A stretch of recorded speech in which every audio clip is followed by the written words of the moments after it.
इस वीडियो में हम लोग स्टार्ट करने वाले हैं क्लास 11th बायोलॉजी का 11th chapter transport in plant. तो चलिए स्टार्ट करते हैं।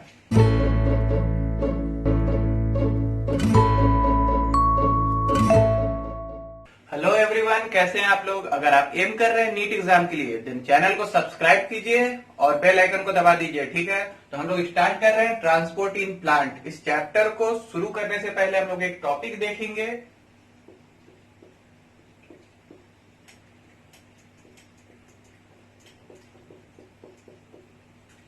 परमिएबिलिटी, ये क्या होता है। तो इस वर्ड से ही क्लियर है कि इसमें एक एबिलिटी है। किसका? इट इज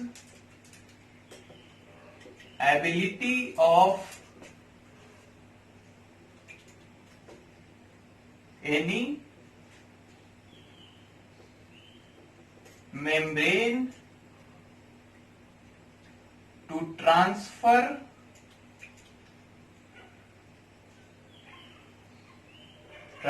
material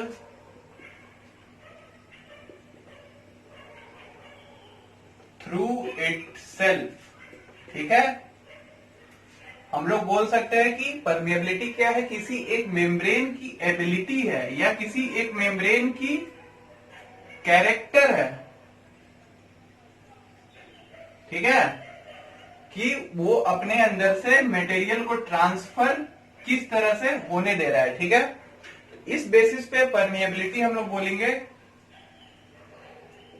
जैसे ही एबिलिटी का बात आता है तो डिवीजन हो जाता है कि पढ़ने का एबिलिटी बोलेंगे, कोई कम पढ़ता है, कोई ज्यादा पढ़ता है। फिर पैसा का एबिलिटी बोलेंगे, किसी के पास कम है, किसी के पास ज्यादा है। तो डिवीजन एबिलिटी के हिसाब से हो जाता है। तो यहाँ पे डिवीजन कैसे हो रहा है। फर्स्ट है हमारा permeable membrane, semi permeable membrane, selectively permeable membrane और नॉन परमिएबल मेम्ब्रेन। ठीक है, तो परमिएबिलिटी के हिसाब से मेम्ब्रेन को हम लोग 4 टाइप में डिवाइड कर दिए। देखते हैं हम लोग कि क्या क्या हो सकता है। परमिएबल अगर है तो हम लोग बोलेंगे it is permeable for both solute and solvent. ठीक है, दोनों ही सॉल्यूट और सॉल्वेंट बहुत ही फ्रीली यहां से ट्रांसफर हो सकता है, जिसको हम लोग बोल दिए कि ये परमिएबल मेम्ब्रेन है। ठीक है, इसका एग्जाम्पल क्या होगा। इसका एग्जाम्पल हम लोग बोलेंगे कि सेल वॉल। ठीक है, सेल वॉल परमिएबल मेम्ब्रेन या परमिएबल सरफेस में आता है। ठीक है, तो सेल वॉल किससे बना होता है। हम लोग बोलेंगे कि ये सेलुलोजिक स्ट्रक्चर है। तो जो भी सेलुलोजिक स्ट्रक्चर आएगा वो हमारा परमिएबल होगा। ठीक है, नेक्स्ट हम लोग देख रहे हैं कि सेमी परमिएबल का क्या मतलब है। सेमी आ गया यहाँ पे, मतलब कुछ पार्ट होगा कुछ पार्ट नहीं होगा। तो हम लोग बोलेंगे कि इसमें है permeable for solvent but not for solute.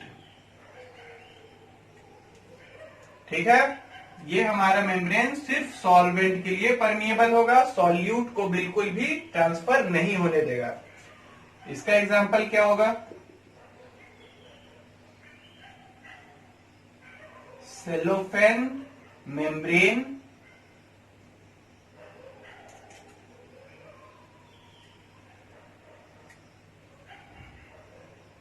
Copper ferro cyanide membrane and parchment paper. ठीक है, ये हमारा हो गया सेमी परमिएबल का एग्जांपल। नेक्स्ट हमारा क्या है, selectively permeable membrane.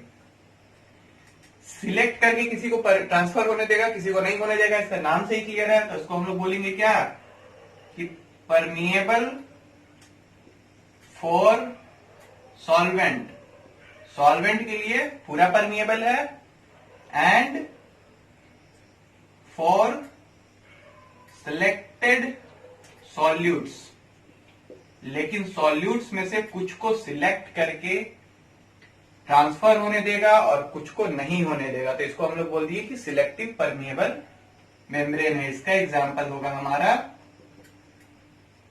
Cell membrane. ठीक है, अब ये सेल मेम्ब्रेन कहीं का भी हो, सेल का पूरा आउटर सेल मेम्ब्रेन हो या अंदर का, अगर हम लोग बोल दे वैक्यूल का सेल मेम्ब्रेन को क्या बोलते हैं, टोनोप्लास्ट, या किसी ऑर्गेनल का सेल मेम्ब्रेन हो, क्लोरोप्लास्ट का, माइटोकॉन्ड्रिया का, तो कोई भी सेल मेम्ब्रेन हमारा क्या होगा, सिलेक्टिवली परमिएबल होगा। ठीक है, लास्ट में आ जाता है हमारा नॉन परमिएबल, मतलब नॉट परमिएबल। नाम से ही क्लियर है, इसको लिखने की जरूरत नहीं है। ठीक है, दोनों ही सॉल्यूट और सॉल्वेंट दोनों के लिए ही परमिएबल नहीं होगा। इसका एग्जाम्पल हम लोग देख लेते हैं, क्या होगा एग्जाम्पल इसका, रबर मेम्ब्रेन या प्लास्टिक मेम्ब्रेन, या फिर सबसे इंपॉर्टेंट जो हमारे चैप्टर में काम आने वाला है, सुबेराइज्ड सेल वॉल। ठीक है, सेल वॉल में अगर सुबेरिन का डिपोजिशन हो जाता है तो वो हमारा बन जाएगा नॉन परमिएबल मेम्ब्रेन। ठीक है, तो इसके बाद हम लोग स्टार्ट करते हैं ट्रांसपोर्ट इन प्लांट।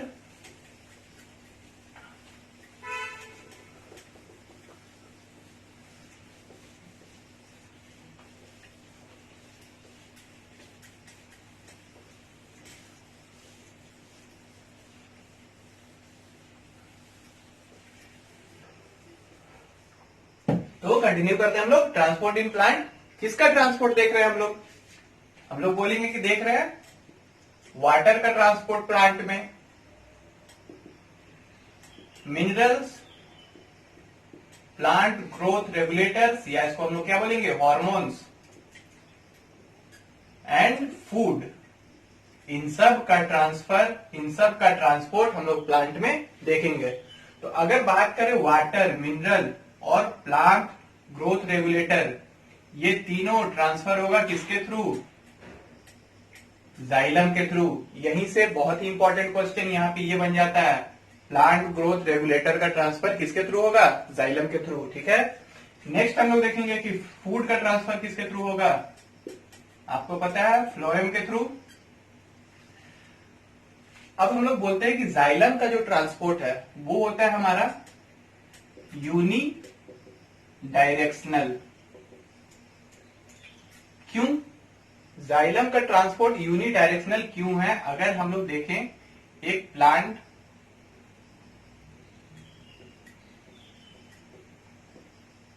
ये इसका रूट है, तो जाइलम ट्रांसपोर्ट किसका कर रहा है, वाटर का, मिनरल का, हार्मोन्स का। ठीक है, तो इसका अगर हम लोग देखेंगे तो सोर्स कहीं ऊपर नहीं है, वाटर का सोर्स ऊपर है क्या, कहीं लीफ हवा से पानी को नहीं एब्जॉर्ब करेगा, हमेशा सोर्स जो है एक डायरेक्शन में एक जगह पे प्रेजेंट है, जहां से कि एब्जॉर्ब होगा वाटर, जहां से एब्जॉर्ब होगा मिनरल, वो सोर्स एक डायरेक्शन में है और उसका ट्रांसपोर्ट ऊपर होना है। सोर्स कभी भी इधर से इधर नहीं आएगा, सोर्स कभी भी ऊपर की तरफ नहीं होगा, क्योंकि सोर्स एक जगह पे एक प्लेस पे फिक्स है।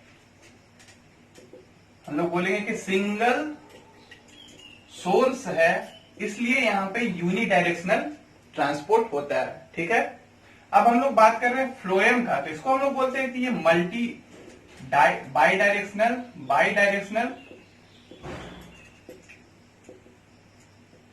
या मल्टी डायरेक्शनल। ठीक है, वैसे भी एक से ज्यादा मल्टी हो जाता है। ठीक है, फ्लोएम का ये मल्टी डायरेक्शनल क्यों हो गया फ्लोएम का ट्रांसपोर्ट, तो अगर हम लोग बात करें दो लीफ है यहीं पे, ठीक है, एक लीफ यहाँ ऊपर है, एक लीफ नीचे है, और यहाँ बीच में एक फ्रूट है। ठीक है, तो हम लोग ये बोल सकते हैं कि एक यहाँ पे फोटोसिंथेसिस होगा लीफ में, और स्टोर होने के लिए ऐसे फ्रूट में चला जाएगा, ये एक डायरेक्शन हुआ। यहां से होगा, फिर ये नीचे से ऊपर जा रहा है स्टोर होने के लिए इस लीफ से, दो डायरेक्शन हो गया। अब अगर सीजन चेंज हुआ तो ये सोर्स, अब हमारा लीफ नीचे गिर गया, ठीक है, सीजन चेंज हुआ, लीफ नीचे गिर गया, अब सोर्स चेंज हो गया हमारा, ठीक है। तो अब यहां से प्लांट को फ्रूट ट्रांसफर करेगा, फूड, तो ये यहां पे हमारा मल्टी डायरेक्शनल ट्रांसपोर्ट हो जाता है, ठीक है। अब हम लोग बोलेंगे कि ट्रांसपोर्ट हमारा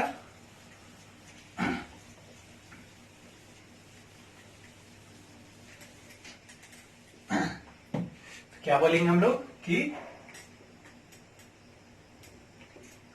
हमारा जो ट्रांसपोर्ट है वो हो सकता है दो टाइप का, या तो लॉन्ग डिस्टेंस ट्रांसपोर्ट, ठीक है, दूसरा इसका अपोजिट हो जाएगा हमारा क्या, शॉर्ट डिस्टेंस ट्रांसपोर्ट, ठीक है, क्लियर है। अगर हम लोग बात करें लॉन्ग डिस्टेंस ट्रांसपोर्ट, तो ये हम लोग पूरा डिटेल में इस चैप्टर में यही देखने वाले हैं, मिनरल्स, वाटर मिनरल्स का ट्रांसपोर्ट, फिर फूड का ट्रांसपोर्ट, दोनों लॉन्ग डिस्टेंस ट्रांसपोर्ट होगा।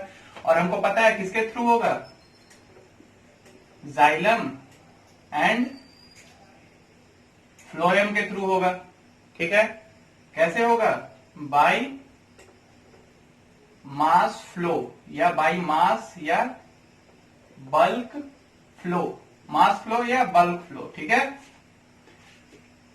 फिर हम लोग बोलेंगे कि क्या, ये बोथ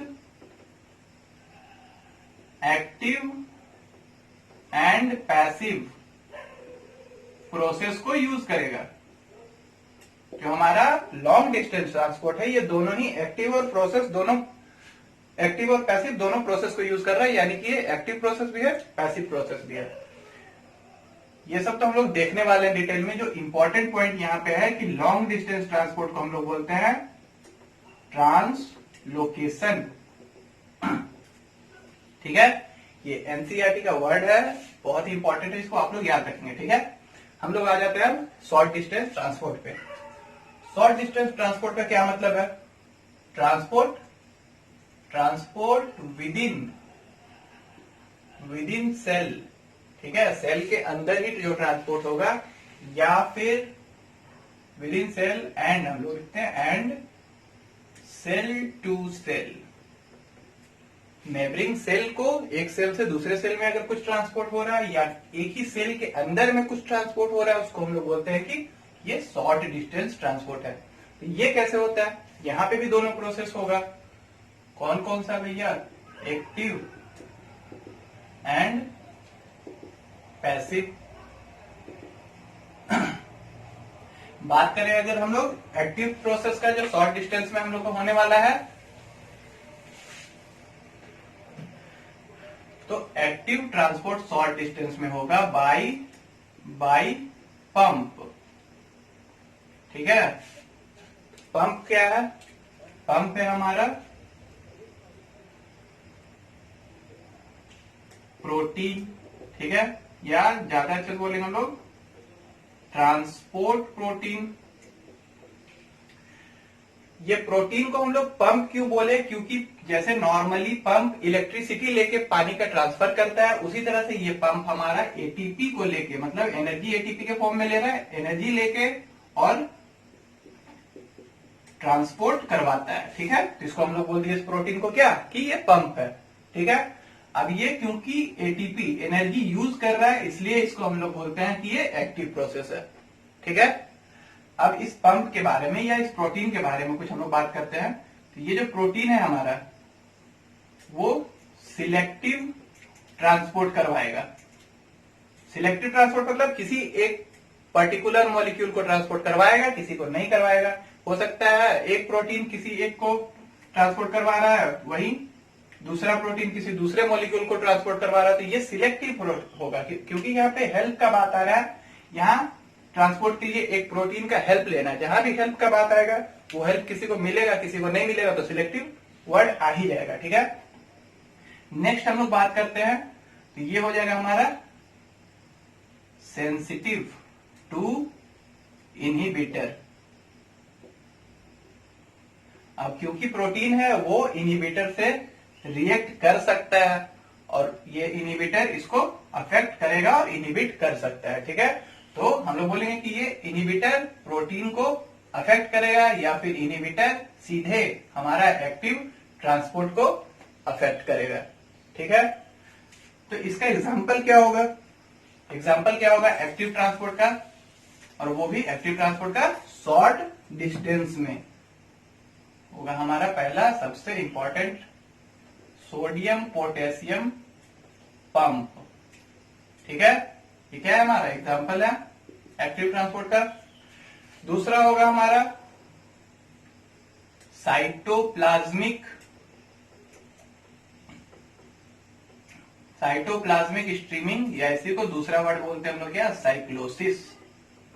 इसमें क्या होता है, एक सेल के अंदर में मटेरियल जो है अपने सेल के अंदर में ही सर्कुलर मोशन करता है, साइक्लोसिस सर्कुलर मोशन करता है, और ये प्रोसेस एक्टिव प्रोसेस है। इसको हम लोग बोलते हैं क्या, साइटोप्लाज्मिक स्ट्रीमिंग या साइक्लोसिस। नेक्स्ट हम लोग देखेंगे पैसिव प्रोसेस। अगर बात करें पैसिव प्रोसेस का मतलब नो यूज ऑफ एनर्जी या नो यूज ऑफ एटीपी। ठीक है, ये किसके थ्रू होगा, डिफ्यूजन के थ्रू एंड फैसिलिटेटेड डिफ्यूजन के थ्रू।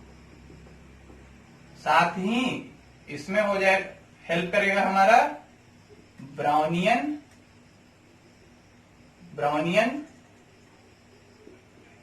मोशन या ब्राउनियन मूवमेंट। ठीक है, ये ब्राउनियन मूवमेंट क्या होता है, यही सेल है हमारा, सेल के अंदर में जो मॉलिक्यूल है, ये मॉलिक्यूल इधर मूव कर रहा है, ये मॉलिक्यूल इधर मूव कर रहा है, ये मॉलिक्यूल इधर मूव कर रहा है, और ये फिर आपस में टकरा रहा है, फिर वापस इधर कहीं जा रहा है। तो ये random movement of molecule in cell को हम लोग बोलते हैं क्या, कि ये ब्राउनियन मूवमेंट है। ये हमारा शॉर्ट डिस्टेंस ट्रांसपोर्ट हम लोग देख लिए।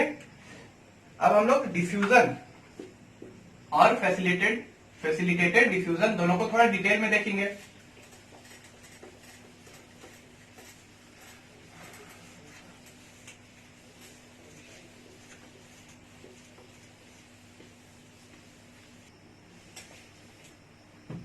हम लोग नेक्स्ट देख लेंगे क्या, डिफ्यूजन। डिफ्यूजन के बारे में अभी तक हम लोग को क्या पता है कि ये हमारा शॉर्ट डिस्टेंस ट्रांसपोर्ट करवाता है, ये पता है हम लोग को। एक और बात हम लोग को पता रहना चाहिए कि ये स्लो प्रोसेस है। ठीक है, डिफ्यूजन हमारा स्लो प्रोसेस है। डिफ्यूजन मॉलिक्यूल का ट्रांसपोर्ट तो करवा रहा है, शॉर्ट डिस्टेंस ट्रांसपोर्ट, लेकिन इसका सिग्निफिकेंस सबसे ज्यादा क्या है कि ये ओनली वे फॉर गैस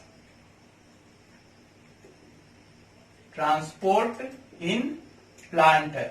ठीक है, प्लांट में गैसियस एक्सचेंज का या गैस ट्रांसपोर्ट का एक सिंगल तरीका हमारा डिफ्यूजन है। ठीक है, तो ये एक इंपॉर्टेंट पॉइंट है आपका। अब हम लोग देख लेते हैं डिफ्यूजन है क्या। ये हमारा क्या, movement of molecule from an area of its high concentration to an area of its low concentration। ठीक है, एक मॉलिक्यूल का मूवमेंट होगा इसके हाई एरिया वाला कंसंट्रेशन से इसके लो एरिया वाले कंसंट्रेशन पे, मतलब कंसंट्रेशन का क्या है, डिफरेंस है। तो डिफरेंस को हम लोग दूसरे वर्ड में क्या बोलते हैं, ग्रेडियंट। तो इसको सेम चीज को लिख सकते हैं, movement of molecule along concentration gradient। ठीक है, सेम चीज को हम लोग लिख सकते हैं क्या, movement of molecule along concentration gradient या अलोंग ग्रेडियंट। नेक्स्ट हम लोग देखेंगे ये कब तक होगा, ये होगा टिल डायनेमिक इक्विलिब्रियम रीच्ड। ठीक है, जब तक कि डायनेमिक इक्विलिब्रियम रीच नहीं होगा तब तक ये हमारा डिफ्यूजन चलता रहेगा। ठीक है, इसका क्या मतलब है, अब ये हमारा एक मेम्ब्रेन है। ठीक है, एक area of high concentration, area of high concentration है जहां की ए मॉलिक्यूल बहुत ज्यादा हाई कंसंट्रेशन में प्रेजेंट है। ठीक है, फिर एक एरिया है जहां भी ए मॉलिक्यूल लो कंसंट्रेशन में प्रेजेंट है। ठीक है, अब यहां से डिफ्यूजन स्टार्ट होगा, एक मॉलिक्यूल इधर मूव कर जाएगा और डिफ्यूजन अभी चलता रहेगा, एक और मॉलिक्यूल मूव कर गया।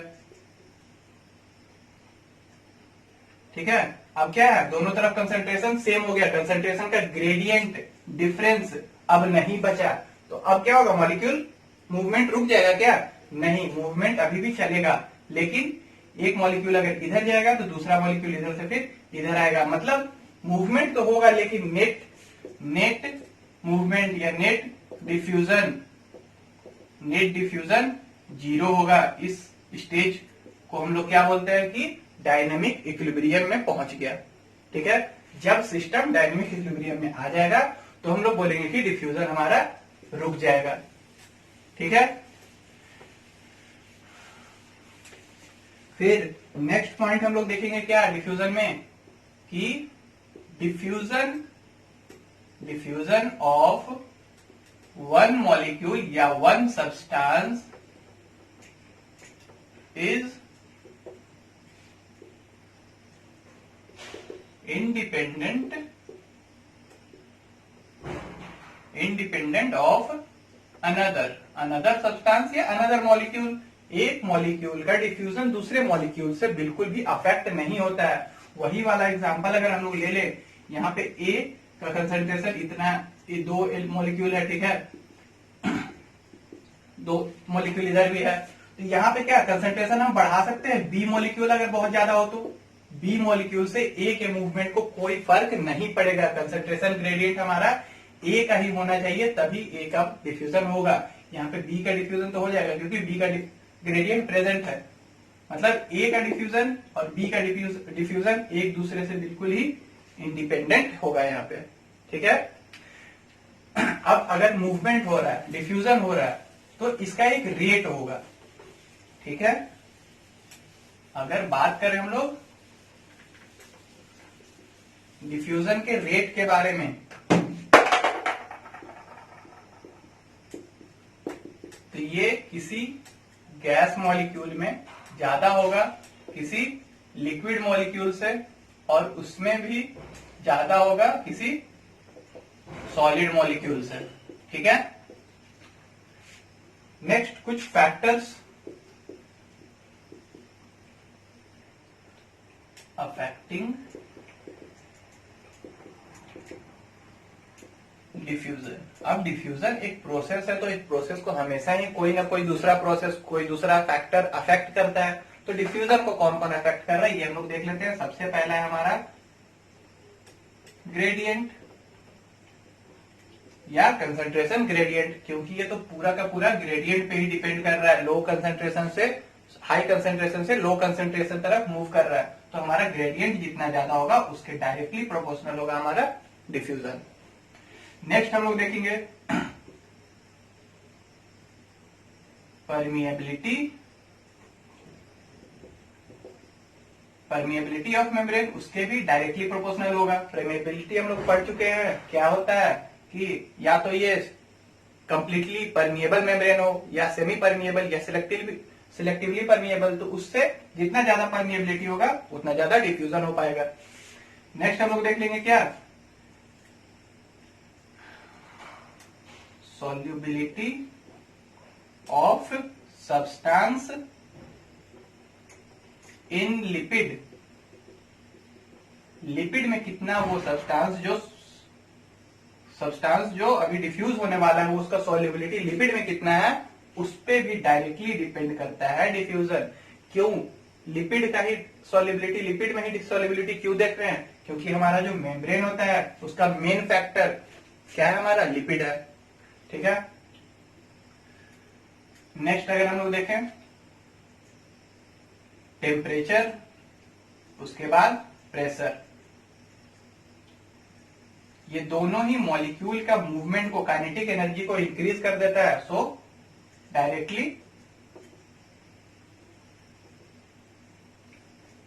प्रोपोर्शनल होगा। ठीक है, तो डायरेक्टली प्रोपोर्शनल होगा टेम्परेचर और प्रेशर दोनों ही डिफ्यूजन का। अब हम लोग डिफ्यूजन बहुत ही आसान है, समझ गए हम लोग। अब हम लोग फैसिलिटेटेड डिफ्यूजन भी देख लेते हैं।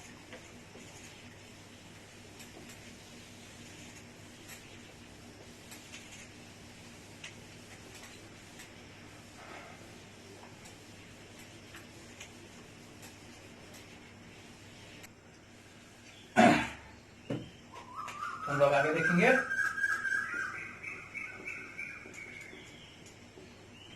अब ये हमारा फैसिलिटेटेड डिफ्यूजन हो गया। ठीक है, ये क्या होता है? तो ये होता क्या है, हम लोग पहले देख चुके हैं कि ये शॉर्ट डिस्टेंस ट्रांसपोर्ट में हेल्प करता है।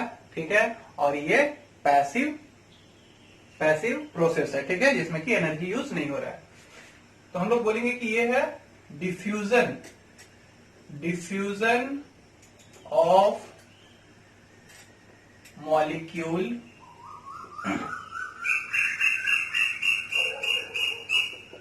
with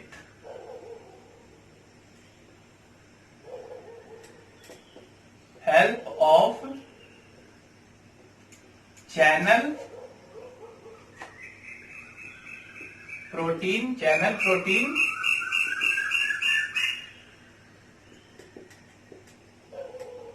in membrane. ठीक है, मेम्ब्रेन में जो चैनल प्रोटीन है उसके हेल्प से डिफ्यूजन होगा मॉलिक्यूल का, तो उसको हम लोग बोलेंगे कि ये फैसिलिटेटेड डिफ्यूजन है। तो क्या यहाँ पे हमको ग्रेडियंट नहीं चाहिए?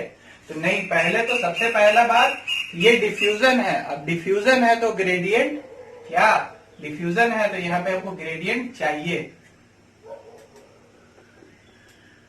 क्योंकि ये डिफ्यूजन है तो हमको कंसंट्रेशन ग्रेडियंट यहां भी चाहिए। ठीक है, दूसरा बात मतलब ये भी हमारा हाई कंसंट्रेशन वाले एरिया से लो कंसंट्रेशन एरिया में होगा। दूसरा बात यहाँ पे क्या है कि हमारा चैनल प्रोटीन होना चाहिए। चैनल प्रोटीन अगर होगा तो क्या ये प्रोटीन एनर्जी यूज करेगा? नहीं, नो यूज ऑफ एटीपी। ठीक है, दूसरा अब ये प्रोटीन है तो ये सिलेक्टिव ट्रांसपोर्ट करवाएगा। क्यों? क्योंकि प्रोटीन है, किसी मॉलिक्यूल से बाइंड होगा, किसी मॉलिक्यूल से बाइंड नहीं होगा। ठीक है, फिर ये प्रोटीन है तो ये अफेक्ट होगा, अफेक्टेड बाय इनहिबिटर। ये प्रोटीन चैनल के बारे में बात कर रहे हैं, तो इसका जो हम फीचर बताएंगे वो फैसिलिटेटेड डिफ्यूजन का फीचर होगा। क्यों? क्योंकि यही करवाना है डिफ्यूजन, फैसिलिटेटेड डिफ्यूजन को। तो बोलेंगे कि सिलेक्टिव चैनल प्रोटीन जो है वो सिलेक्टिव फंक्शन कर रहा है, सिलेक्टिव मॉलिक्यूल को करवा रहा है। मतलब फैसिलिटेटेड डिफ्यूजन किसका होगा? सिलेक्टिव मॉलिक्यूल का होगा। ये एटीपी यूज नहीं कर रहा है, मतलब फैसिलिटेटेड डिफ्यूजन एटीपी यूज नहीं करेगा और इस फैसिलिटेटेड डिफ्यूजन इनहिबिटर से अफेक्ट होगा। ठीक है, आगे हम लोग देखेंगे कि ये सेचुरेशन शो करेगा। इसको हम लोग थोड़ा सा तुरंत बताते हैं, थोड़ा देर में। ठीक है, अब यहां पे हम लोग क्या देख रहे हैं?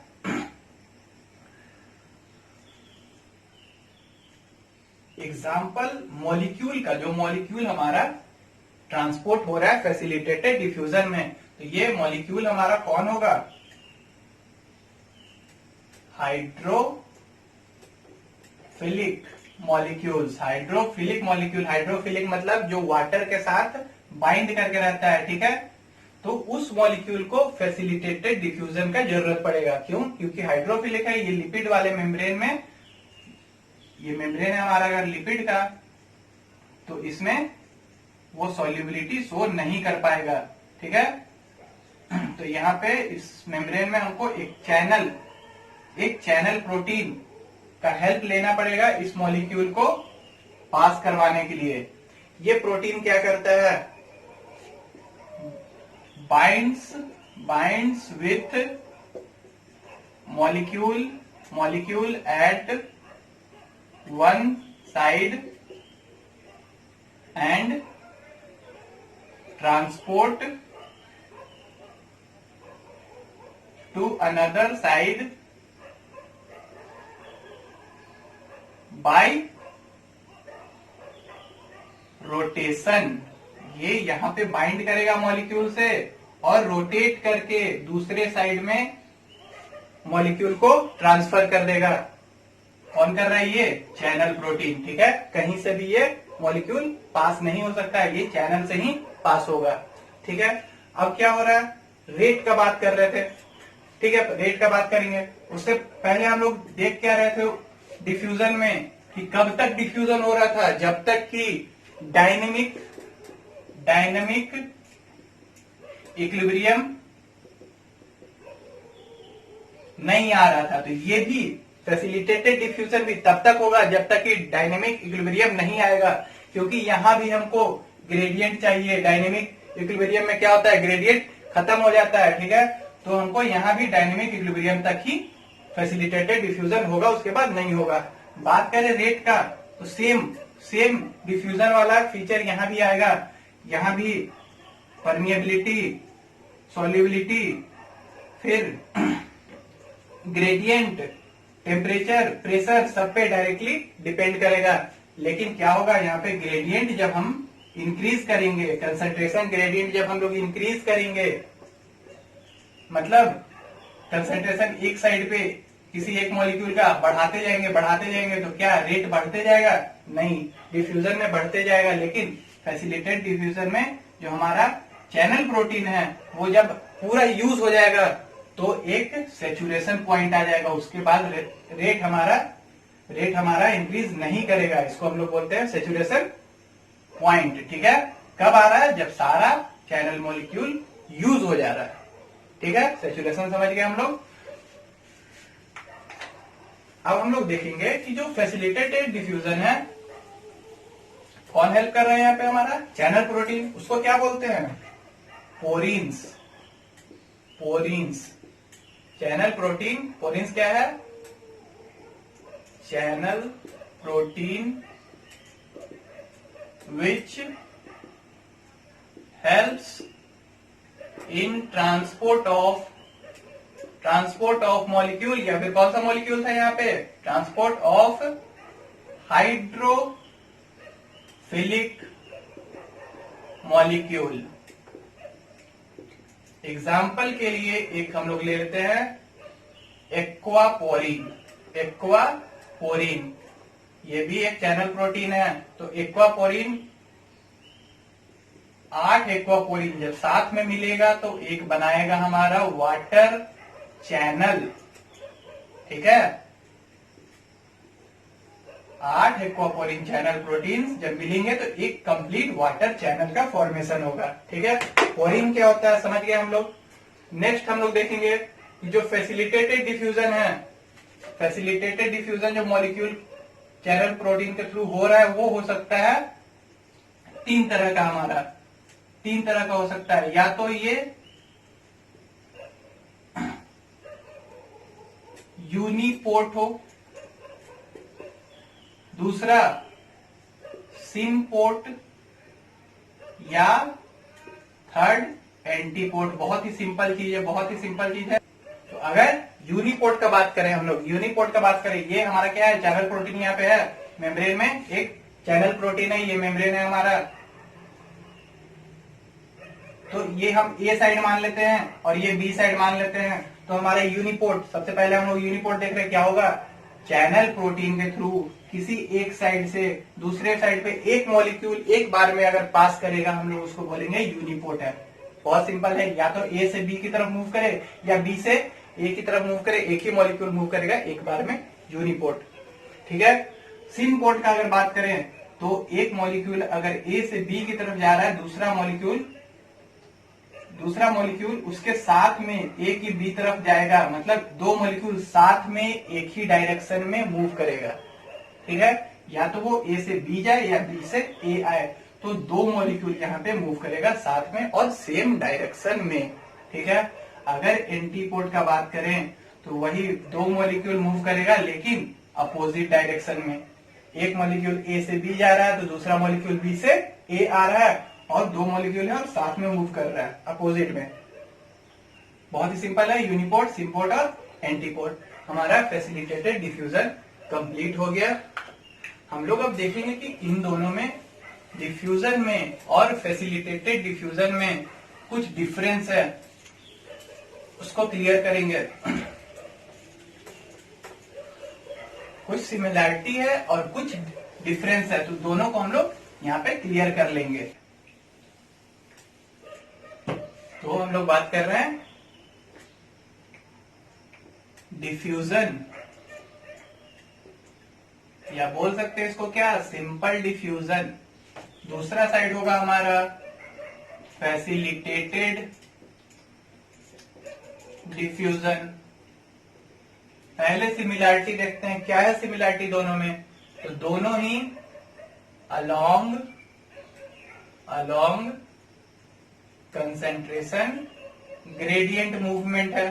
ठीक है, दोनों ही अलोंग कंसेंट्रेशन ग्रेडियंट मूवमेंट है, सेम।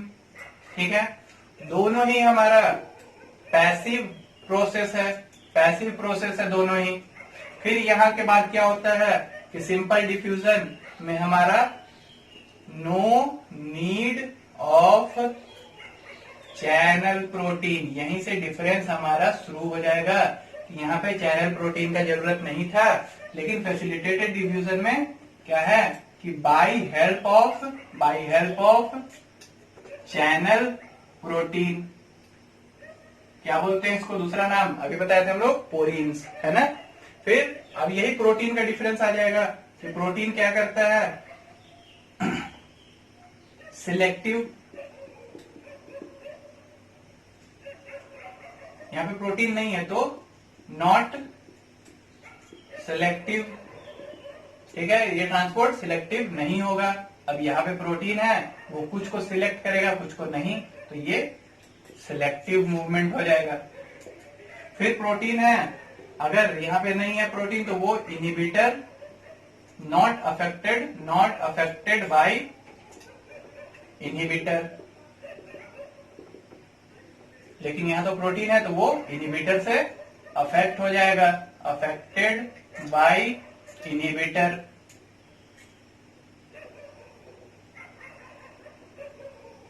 ठीक है, फिर हम लोग देखेंगे यहाँ पे प्रोटीन नहीं है, सीधे डिफ्यूजन हो रहा है, यहाँ पे सेचुरेशन नहीं आएगा, सेचुरेशन नॉट सीन। लेकिन यहाँ पे सेचुरेशन हमको देखने को मिलेगा जब सारा पोरीन, सारा चैनल प्रोटीन यूज हो जाएगा ट्रांसपोर्ट में। ठीक है, ये हमारा डिफरेंस हो गया दोनों में। एक लास्ट पॉइंट हम लोग को देखना है यहाँ पे डिफ्यूजन के बारे में, डिफ्यूजन प्रेशर। डिफ्यूजन प्रेशर क्या होता है, प्रेशर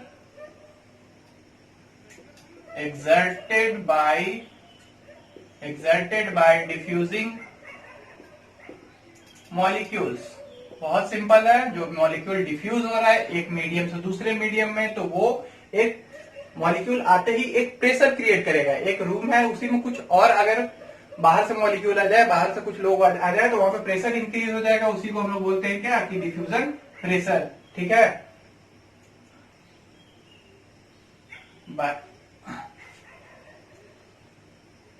बाय डिफ्यूजिंग मॉलिक्यूल। ठीक है, अब इससे क्या, इसको हम लोग रिप्रेजेंट कर सकते हैं डीपी से, डिफ्यूजन प्रेशर। तो हम लोग बोलेंगे कि हमारा डिफ्यूजन डायरेक्टली प्रोपोर्शनल है, दो मीडियम है हमारे पास, जिसका diffusion pressure 1 minus diffusion pressure 2 by density. One उसी का मानेंगे जिसका डिफ्यूजन प्रेशर ज्यादा होगा जिस मीडियम का, तो उसका हम लोग ज्यादा वाला को इधर रख लेंगे और इधर कम वाले डिफ्यूजन प्रेशर को।